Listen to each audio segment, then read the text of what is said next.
বন্ধুরা সামনে ইলেকশন থাকার কারণে এই মুহূর্তে স্টাফ সিলেকশন কমিশনের তরফ থেকে 4টি পরীক্ষার নতুন তারিখ কিন্তু ঘোষণা করা হয়েছে। সেই 4টি পরীক্ষার নতুন তারিখ আমি তোমাদের সঙ্গে শেয়ার করে দেবো এই ভিডিওর মাধ্যমে। এর মধ্যে সিএপিএফ 6 বাহিনীরও কিন্তু পরীক্ষার নতুন তারিখ কিন্তু ঘোষণা করা হয়েছে, নতুন ডেট কিন্তু অ্যানাউন্সমেন্ট করা হয়েছে। তোমরা বন্ধুরা অন স্ক্রিনে দেখতে পাচ্ছ আমি এসএসসির অফিসিয়াল ওয়েবসাইটে রয়েছি। তোমরা যদি চাও তো তোমরাও কিন্তু সরাসরি এসএসসির অফিসিয়াল ওয়েবসাইট থেকে চেক করতে পারবে, তবে আমি তোমাদেরকে দেখিয়ে দিচ্ছি, চেক করার কোনো দরকার নেই।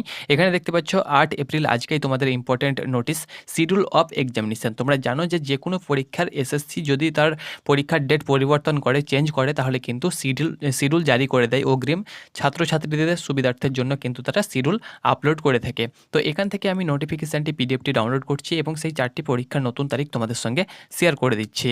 তো বন্ধুরা তোমরা অন স্ক্রিন দেখতে পাচ্ছ আমি শিডিউলটি ডাউনলোড করলাম, এক্সাম শিডিউল। এখানে তোমাদের নোটিশ নাম্বার দেওয়া হয়েছে staff selection commission EC section important notice. এখানে দেখতে পাচ্ছ due to general election to be held from, তোমরা জানো যে তোমাদের ভোট রয়েছে 19 এপ্রিল থেকে 1 জুন কিন্তু ভোট হবে এই বছর, এবং ভোট কাউন্টিং তোমাদের হবে 4 জুন কিন্তু তোমাদের ভোট কাউন্টিং হবে। এই কারণে কিন্তু রিশিডিউল তোমাদের জারি করা হয়েছে, রিশিডিউল দ্য ফলোয়িং এক্সামিনেশান, অর্থাৎ নিচে যে এক্সামগুলো দেওয়া হয়েছে তার কিন্তু রিশিডিউল তোমাদের আপলোড করা হয়েছে। অর্থাৎ আগের যে ডেট ছিল এখন কিন্তু নতুন ডেট দেওয়া হয়েছে, এক্সাম ডেট।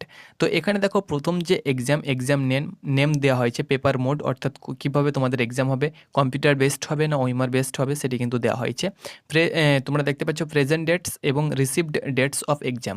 তো এখানে দেখো জুনিয়র, প্রথম যে এক্সামটি তোমরা দেখতে পাচ্ছ junior engineer civil mechanical electrical and quantity surveying and contract examination 2024 paper 1 exam, যেটি তোমাদের সিবিই এক্সাম হবে সেটি কিন্তু তোমাদের যেটা ছিল 4, 5, 6 জুন, সেটা কিন্তু তোমাদের 5, 6 এবং 7 জুন কিন্তু হতে চলেছে। তার সঙ্গে সঙ্গে এখানে দেখো সিলেকশন পোস্ট এক্সামিনেশান ফেজ 12 যে এক্সাম সেটি কিন্তু তোমাদের পেপার 1-এর যে exam CB exam computer based examination, যেটি তোমাদের 6, 7, 8 মে ছিল, সেটি কিন্তু তোমাদের 24, 25 এবং 26 জুন করা হয়েছে। মে মাস থেকে কিন্তু জুন মাসে নেওয়া হয়েছে, 1 মাস পরে কিন্তু এক্সাম হতে চলেছে। তারপরে দেখো তোমাদের sub inspector in Delhi police and central armed police force examination 2024 paper 1-এর যে এক্সাম, অর্থাৎ সিএপিএফ যে 6 বাহিনী তোমাদের বিএসএফ, সিআরপিএফ, আইটিবিপি, এসএসবি, তার সঙ্গে সঙ্গে দিল্লি পুলিশ রয়েছে। তো সেই যে 6 বাহিনী তোমাদের ভ্যাকান্সি সিএপিএফের, তার যে পেপার 1-এর যে এক্সাম সেটি কিন্তু তোমাদের ছিল 9, 10 এবং 13 মে ছিল, সেটি কিন্তু 27, 28 এবং 29 জুন কিন্তু এখানে করা হয়েছে।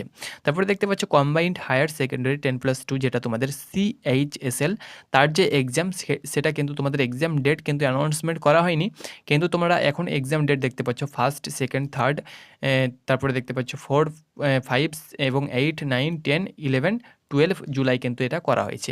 অর্থাৎ 1 জুলাই থেকে 12 জুলাই কিন্তু সিএইচএসএলের এক্সাম চলবে। তো এগুলো কিন্তু তোমাদের রিশিডিউল কিন্তু জারি করা হয়েছে স্টাফ সিলেকশন কমিশনের তরফ থেকে, যেটা তোমাদের ভোটের জন্য কিন্তু এটা করা হয়েছে। তো যারা অ্যাপ্লিকেশন করেছো এইসব ভ্যাকান্সিতে তাদের জন্য কিন্তু এটা সুখবর বলতে পারো, অগ্রিম কিন্তু তোমাদেরকে জানিয়ে দেওয়া হয়েছে, সেই হিসাবে তোমরা কিন্তু তোমাদের প্রিপারেশনটাকে চালিয়ে নিতে পারবে বা এগিয়ে নিয়ে যেতে পারবে। তো এটি ছিল আপডেট।